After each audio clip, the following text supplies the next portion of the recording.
So these are the lecture recordings for week 2. So this is a continuation of chapter 1. We're splitting up chapter 1 into 2 parts. The first part for week 1 and the second part for week 2. The first part, we're just going to kind of recap what we discuss some basic elements of the business. We discussed the basic premise of accounting being the language of business. We talked about the business objectives and activities, and we talked about how accounting fits together with those objectives and activities and helps us quantify those and helps us measure progress that we've made in evaluating how we've done relative to those objectives. So we'll kind of go back and talk a little bit more about the accounting mechanics, just to recap what we did there at the end of the last the end of the last week. We talked about some of the more mechanical aspects of accounting, the bookkeeping aspects, if you will. And the first thing that we did was we discussed identifying what is a business transaction. And that was very important because what we described was an exchange of value. And what we said was that whenever there was going to be an exchange of value, we were going to record a accounting transaction. An exchange of value would have been any exchange of consideration, so that would include a promise to pay. It doesn't have to be cash. So we would have maybe the purchase on account or the sale of merchandise on account. That would still be an exchange of value, and an accounting transaction would be recorded. We talked specifically about how that would work in terms of revenues. And with respect to revenues, it's when we perform a service. So if we perform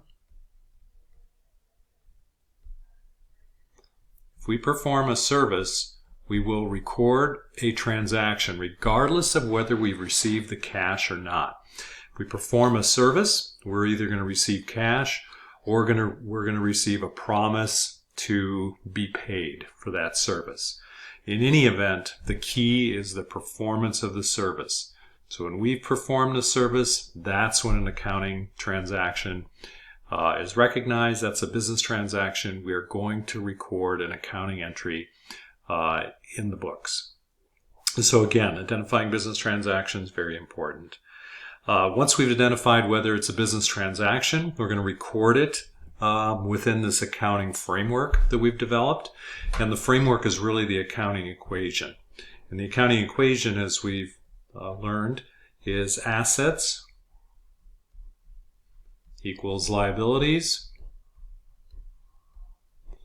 plus shareholders' equity. Since we're talking about corporations, talking about stockholders, and therefore it's stockholders' equity, but I'm just going to call it equity for right now.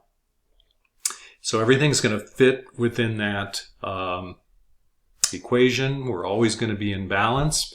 And we learned also that in terms of equity, we've got 4 elements. We've got investment by the owner. And again, since we're talking about corporations, this is investment in common stock, and I'm just going to abbreviate. We've got withdrawals by the owner.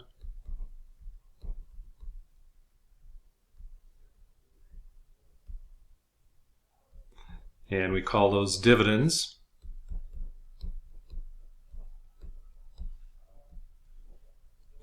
Because it's a corporation.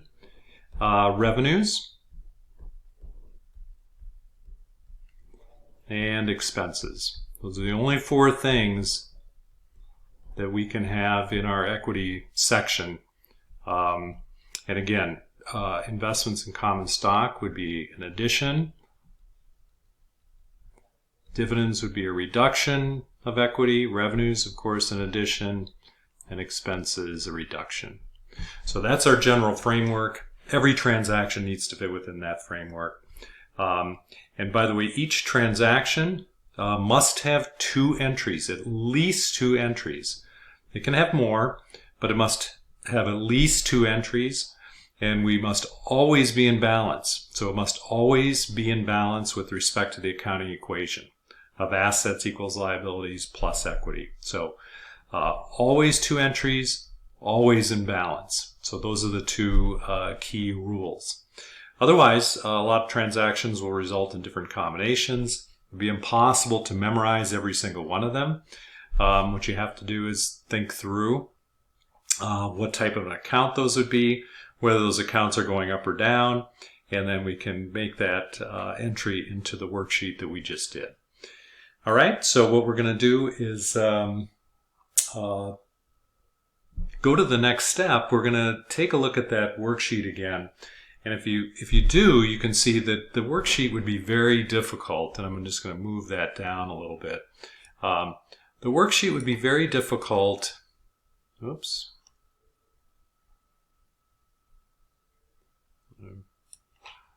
Remove my worksheet here. And here was our original worksheet that we put together. We had the 9 different transactions. And if we look at this worksheet, it would be very difficult to really get some basic information. And you could imagine if this worksheet was for a large company, we could have thousands, if not millions, of different entries. This spreadsheet could be enormous. It could be the size of a small town if you laid it all out in hard copy. So it'd be very difficult to really get much information out of this. So what we're going to do is take this to the next step.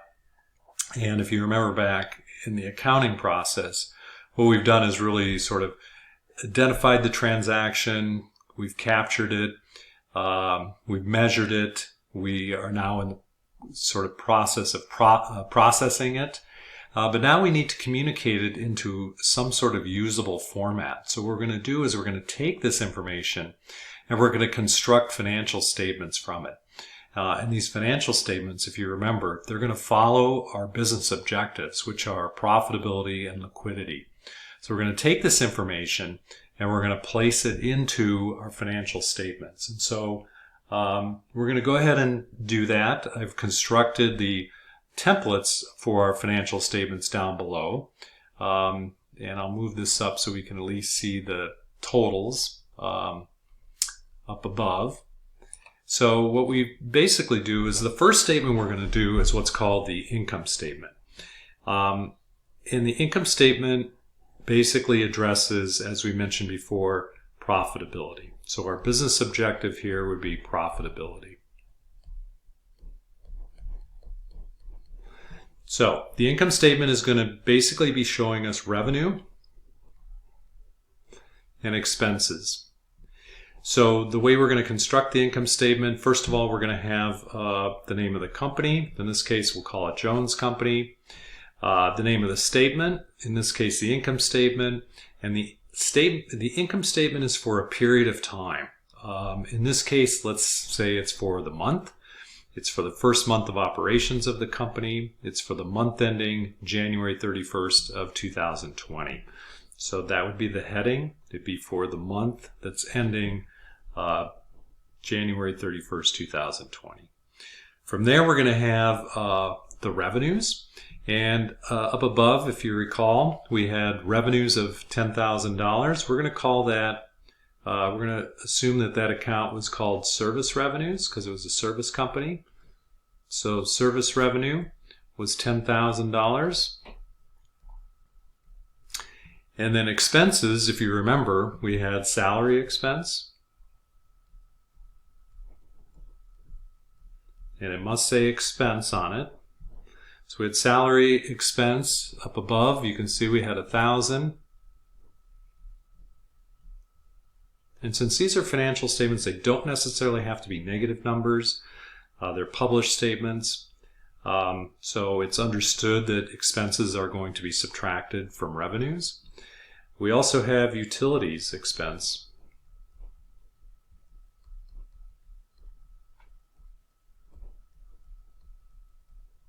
And that was $500. So that's these 3 items here. which was part of shareholders' equity. So we're going to subtotal this, call this total expense or total expenses. And again, I'm just abbreviating because I don't have a lot of room here. Total expenses were $1,500. And the subtotal of revenue minus expenses is what we're calling net income.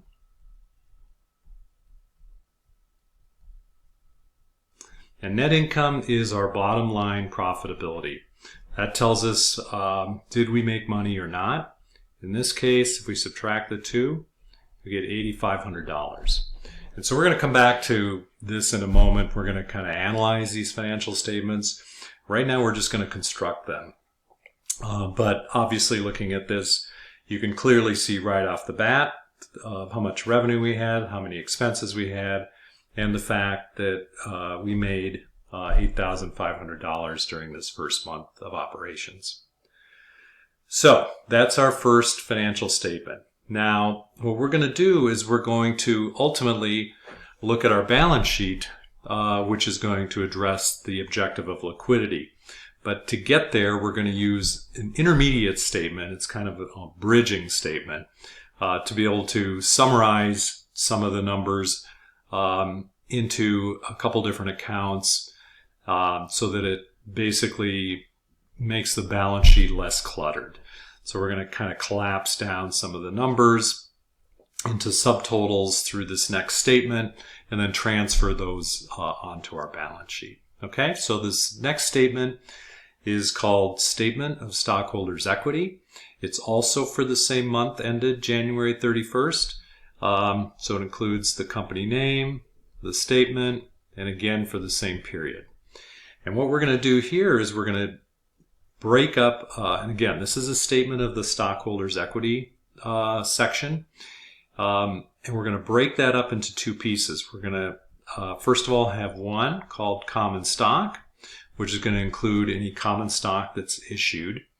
And then the second piece is going to be retained earnings. Retained earnings is going to be all of our revenue and expense, which is our net income, and then also our dividends. So of the four components, the one component of investment is going to show up in common stock, and the other three, revenue, expenses, and net and dividends, are going to show up in what's called retained earnings. Okay, retained earnings being the accumulated earnings of the company minus any dividends that were paid out.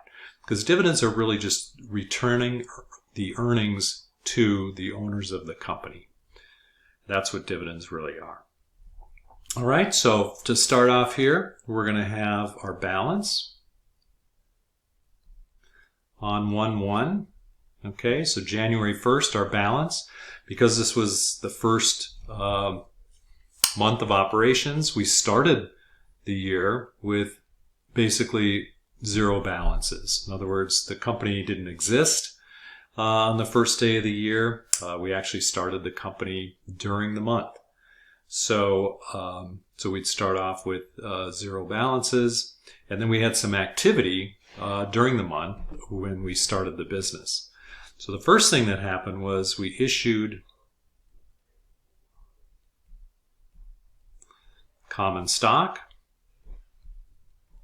If you remember that one entry above, we issued $30,000 of common stock. And so here we have a total column, 30,000.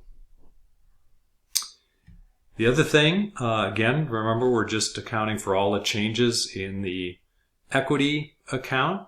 So that's the total change in the common stock account.